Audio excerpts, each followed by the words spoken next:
ஆராதிக்கணும், தேவனை துதிக்கணும். அங்க இங்கேயும் போய் உட்கார்ந்து அது இதுவும் பேசிட்டு இருக்க கூடாது. அது ஆத்மாவை கெடுத்து போடும். எல்லா வீட்டாரும் நமக்கு வேண்டும். நலம் விசாரிக்கணும். எப்படி அண்ணா நல்லா இருக்கீங்களா, அக்கா நல்லா இருக்கீங்களா, பிள்ளை நல்லா இருக்கிறியா, ஸ்கூலுக்கு போனியா, ஹாய் ஹாய் எல்லாம் விசாரிக்கணும். அதை தாண்டி போய் உட்கார்ந்து என்ன செய்யக்கூடாது, தெரியுமா அப்படின்னு ஆரம்பிச்சா போச்சு, போச்சம்மா உங்க அபிஷேகம் அப்படின்னு பாடி இருக்கார் ஒருத்தர். உங்க கண்ணு உலகத்துக்கு மேல பட்டுன்னா போச்சம்மா உங்க. ரொம்ப கவனமாக இருக்கணும். உங்க சந்தோஷம் உங்களை நீங்க பாதுகாக்க வேண்டியது. உங்களுக்குள்ள இருக்கிறதான அந்த மகிழ்ச்சியை நீங்கள் பாதுகாக்கணும்.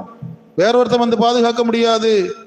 தேவன் உங்களுக்கு தந்திருக்கிறதான அந்த சந்தோஷம் எப்படி சந்தோஷமா இருக்கிறது? 1 யோவான் 1 அதிகாரம் 3 வசனத்தை வாசியுங்கள்.